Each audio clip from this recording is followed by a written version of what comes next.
Hello everyone, thank you for joining me for another video. For this soap, I wanted to test out some colors, so it was kind of an experimental soap. My son wants me to do a soap that's kind of like a video game theme, his favorite video game, and I wanted to test out some of the colors that I would need to try that. This soap was one that I used to test out the color brown. I used cocoa powder for that. And then also I wanted to, because of my last soap, it didn't get as blue as I wanted it to get from using the indigo powder. So this time I wanted to see just how deep of a blue I could get without the lather turning blue. So this was kind of an experimental soap. I am going to show you all how I made the soap, and then at the end of the video I am going to cut the soap and we'll see how it turned out. Let's do it.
Okay, let me tell you all about this soap. If you can't tell from my face, it did not go as expected, but let me just go ahead and go through the rundown. First, 3 things that I am going to cover is what went well, what did not go well or didn't go as expected, and then what I learned. And boy, oh boy, did I learn quite a bit from this, and not quite what I expected to learn. Firstly, what went well. The soap overall does not have that many bubbles in it. It is pretty smooth, but honestly guys, that is about as long as my list goes for what I like about this soap. So let me start my nice long list of what did not go well / what did not go as expected. First of all, I'll start with the design. It did not come out the way I wanted it to, and that is because I went off script. So for this one, I did put the recipe in Soap Calc. I knew which oils and butters I was going to use. I knew what additives I was going to use. I knew what essential oils I was going to use. I had all of it planned out, except when I went to do the recipe and put the colorants in, I said, you know what? Let me kind of go a little off script. Let me add more than what I initially planned to add.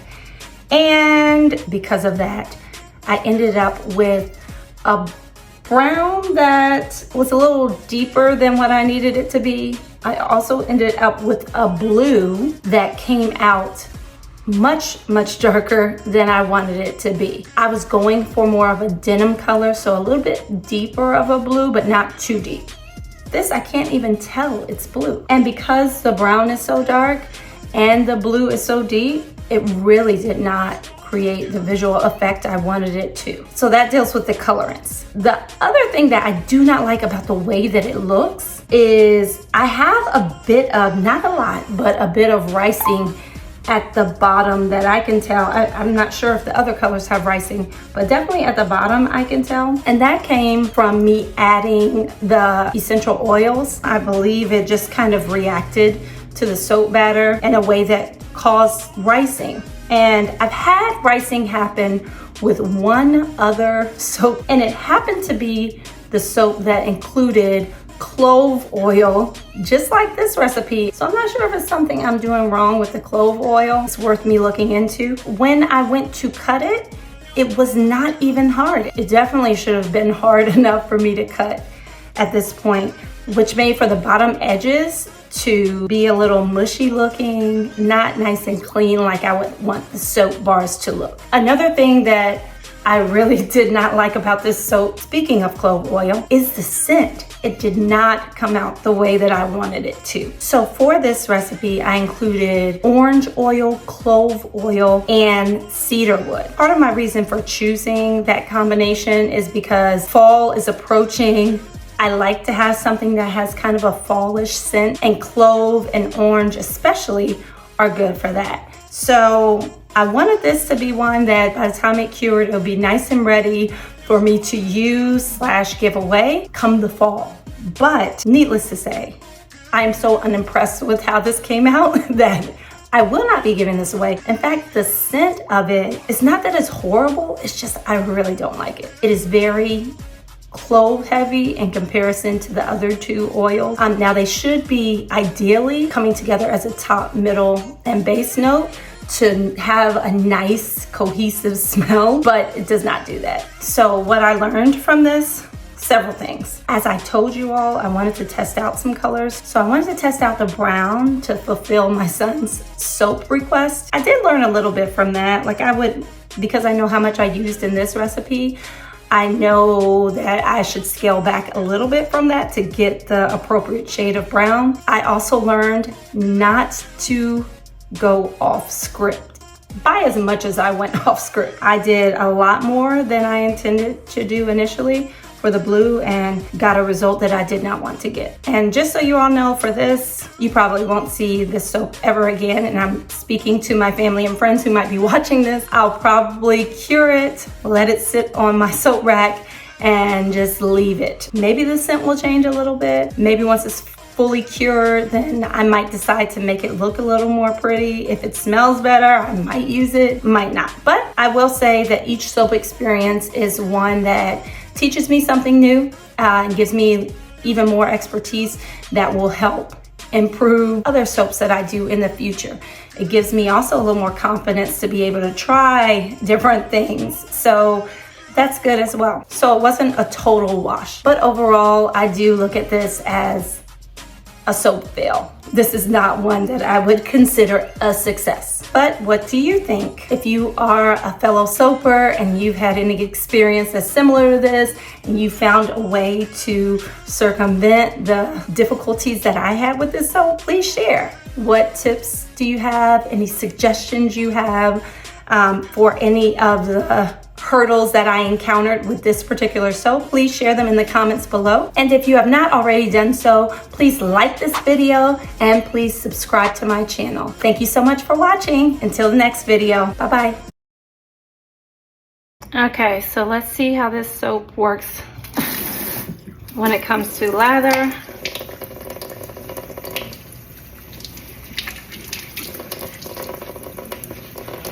All right. So lather-wise, seems to be really good. And I am keeping the gloves on my hand because I actually have a cut on my hand. I would do it without the gloves, but I have a cut on my hand that I'm trying not to get it too wet. Let me see about the color of the lather. That's really what I'm curious in. Okay, so it lathers well. Oh man, maybe I will need to try it on my hand.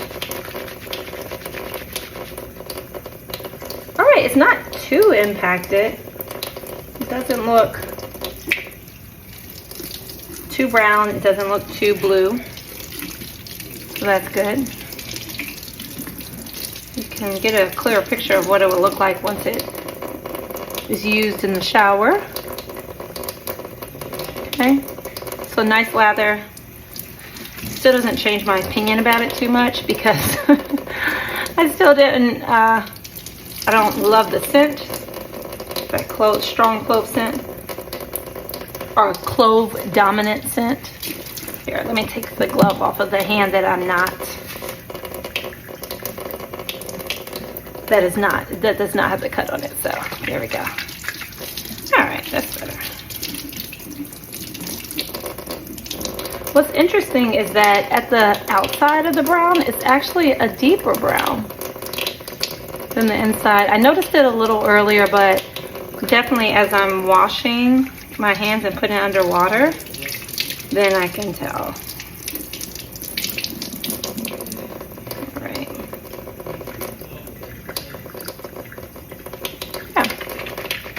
The lather, let's see how the lather looks on my hand. And of course this is not fully cured, so I would let it fully cure before I'll use any soap, but for the purposes of this experiment, seeing if the lather is a different color,